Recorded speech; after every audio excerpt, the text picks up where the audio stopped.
Hello guys, today I'm going to be building this classic Tamiya PaK 35 kit and a small diorama to go with it.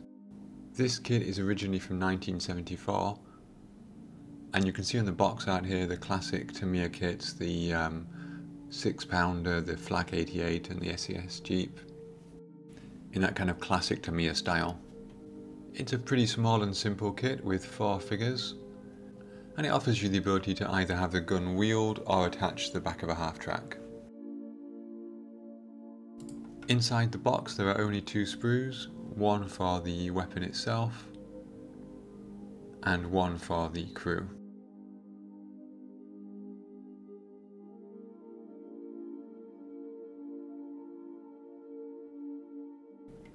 The instructions are typical Tamiya instructions, very clear and in this case very short as well.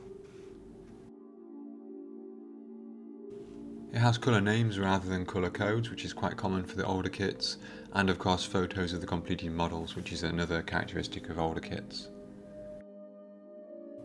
There's not much to say about the construction itself, being such a simple kit. It goes together nice and easily as you would expect, but there is quite a bit of cleanup required on things like the barrel here. And there are injector pin marks on the inside of the shield. Some of these get covered up by later parts. So the PaK 36 was the main anti-tank gun of the German army at the start of World War II, and in fact it was even used before then in the Spanish Civil War. However, even by the Battle of France in 1940, it was unable to defeat the better armoured British tanks which were coming into service, such as the Matilda II. And during the invasion of the Soviet Union, the new Russian T-34s and KV-1s were basically immune to this weapon. However, despite this, and despite production being stopped in 1942, the gun was still used up to the end of the war. There was also some improvement in the ammunition in terms of shaped charges, and Tamiya's kit includes one of these so you can model a late war situation.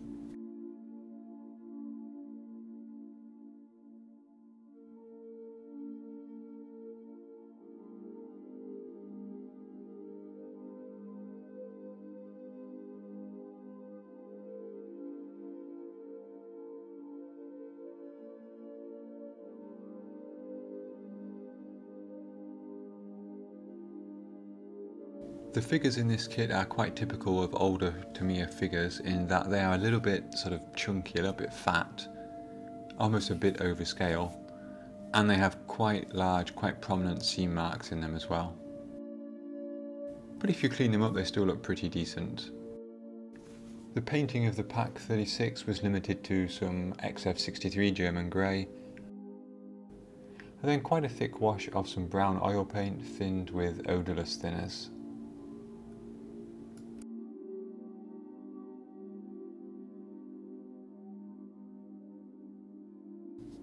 For the diorama I wanted to build a damaged house with the PaK 35 firing from within. So I chose this small wooden base and sketched out where a couple of walls would go. And after trying a couple of configurations I decided to go with this setup here, with the PaK 36 firing here right to left in this case, and this wall on the left hand side being an internal wall. So the gun is firing from within the house and through the house as well. I cut the XPS foam, which is about 10mm thick, into the rough shape of a damaged wall. And I had lots of bricks left over, both from a pack that I bought and from some that I moulded myself. And I wanted to use these as rubble, so I needed to make sure that when I carved the bricks into the XPS foam, I kept them the same size. To make the initial cuts I used a sharp knife, but then I widened them with the end of a cocktail stick.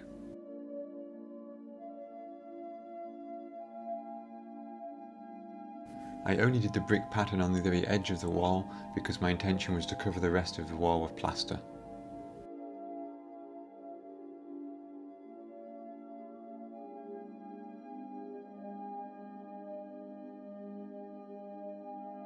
For the exterior wall I did a similar thing with larger stones. I realised later on that I made a mistake here, that this was too consistent and the sizes were too even, and it doesn't look like a stone wall, it looks much more like a modern breeze block wall. If I were to do this again, I would definitely make these stones much more irregular in terms of shape and size. To give some texture to the external wall, I rolled up a piece of aluminium foil and rolled it over the surface of the foam.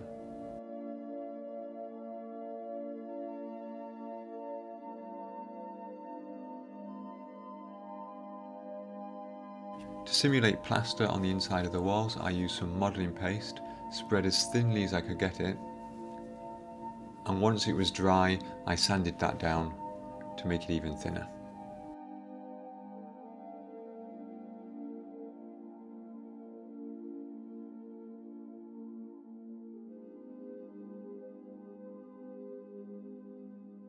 I used the same modelling paste to stick the walls to the base.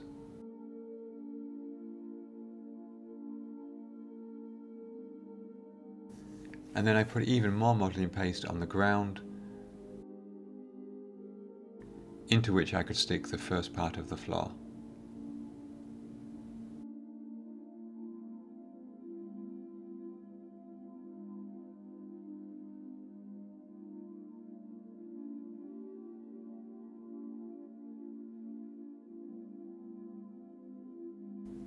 Once all of that was dry, I decided to use my favourite PaK dry ground texture paste for the road outside.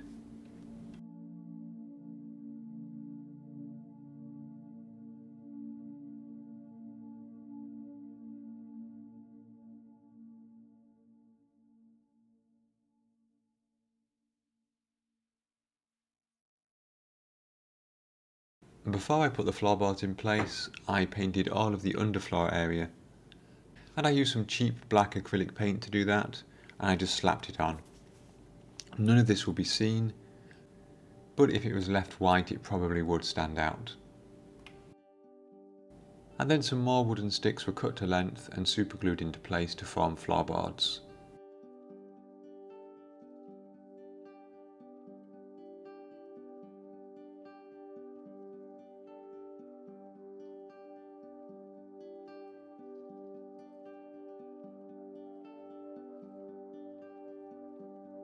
I deliberately put these down in a rough pattern in some areas to simulate damage.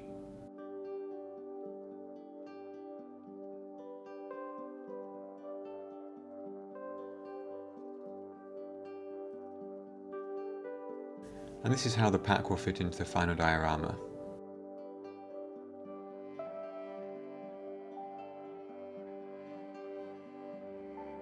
The next step was to give everything a good coat of Tamiya primer, and then a coat of black.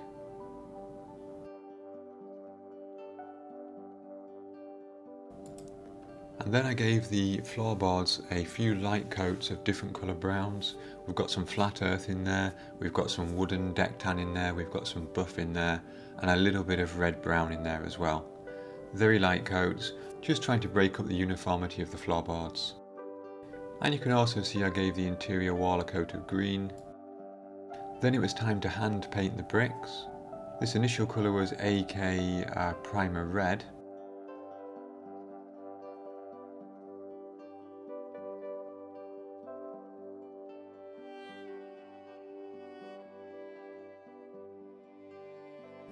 I covered all of the bricks, but I deliberately left the black showing through in some areas. And then I picked out individual bricks in slightly different red, orange, brown colours.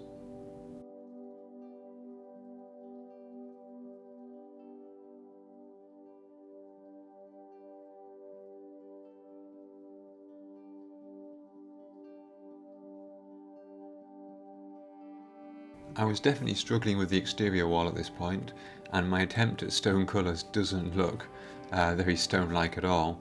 I toned this down later on, some of those yellows in particular are a little bit too bright. I also manufactured a little wooden broken staircase and used one of the mini art chest of drawers from a furniture pack.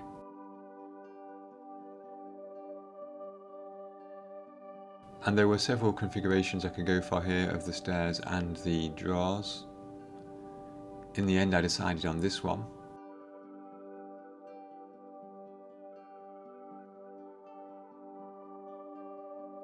I then needed to add some piles of rubble to the inside of the house. To do this I used some sculptor mould. This would form the basis of the rubble, and then I would add bricks and other debris into it while it was still wet. Would it have been better to put the sculptor mould on before I did more of the painting? Maybe, but I also think that would have disadvantages as well. I pushed bricks into the sculptor mould, and I also made sure that sometimes I stuck individual bricks together to make chunks of brickwork, because obviously bricks don't fall off buildings one by one.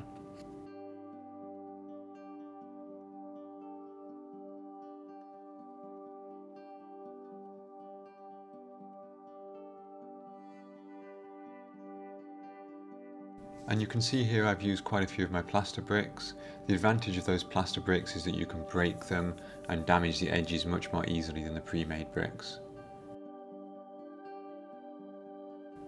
You can also see that I've sprinkled some of the plaster dust from damaging those bricks into the sculptor mould to give it a little bit of a finer texture. The next job was to give colour to the rubble. I used some thinned acrylic paint to do this, and I took advantage of the fact that the sculptor mould and the plaster are quite absorbent.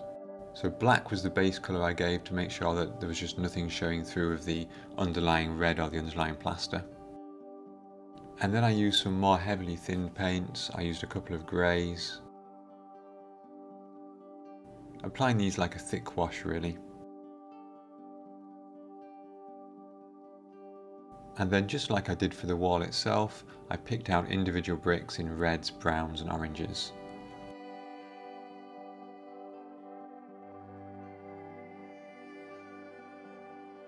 The next step was to add some streaking patterns to the walls, and I did that using Tamiya's black panel liner, putting a few drops on the wall, and then using a brush slightly dampened in enamel thinners to drag those points down the wall.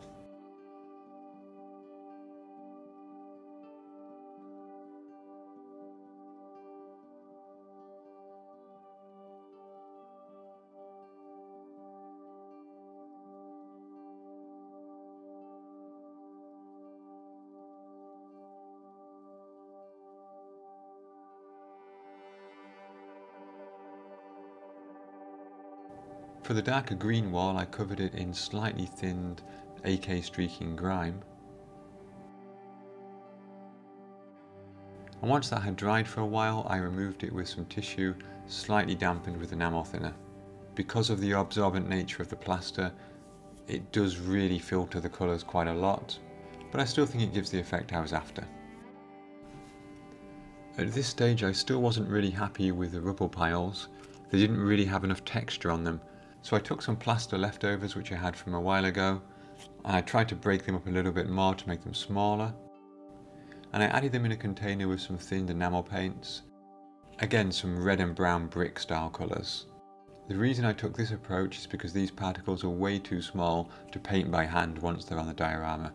So it's better to pour the paint into them and let them absorb it. And once they've been left on some foil to dry, they gave me some nice dust that I could use. I added some watered down PVA to the diorama and then sprinkled the dust on top. And I feel like this bridges the gap in size between the bricks which I had previously and the very fine pigment which I would add later on.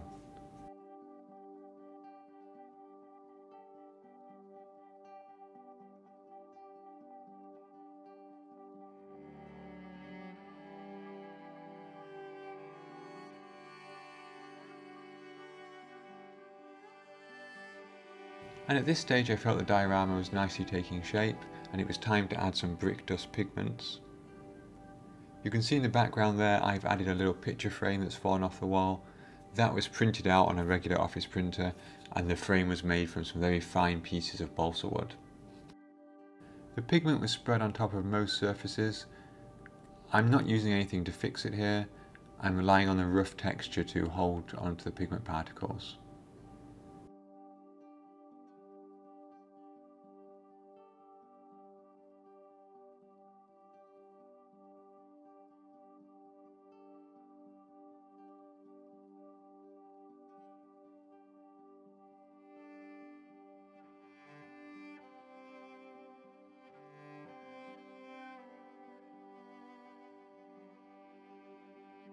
And of course I also put some pigment on the wheels of the gun and on the uniforms of the crew.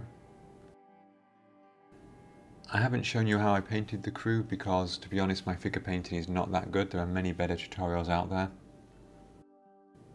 But I am practicing. And with the addition of a few ammo boxes and other bits and pieces, the diorama was ready. And before I show you the final result, let me take a moment to say thank you to my Patreon supporters. Your help and support is really appreciated, guys, and if you do want to support the channel, there are links to do so in the description below.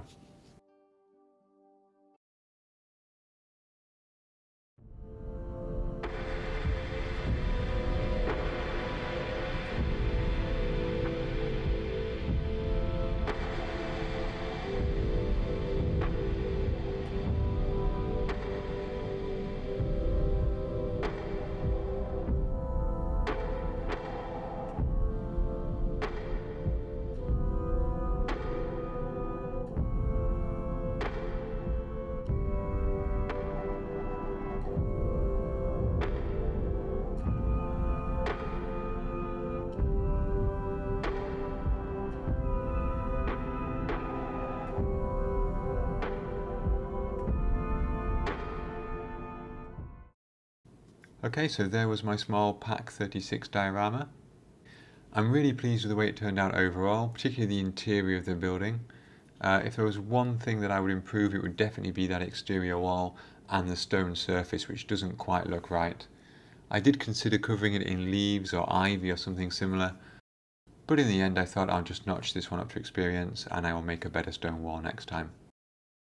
Okay guys, before we go, here's a quick preview of some upcoming videos. I've always got 3 or 4 projects going on at the same time, and there's no real guarantee of which one will come first, but all of these projects will eventually show up in a future video. So guys, that's all for today. Thank you very much for watching. I hope you enjoyed the video, and I hope to see you next time.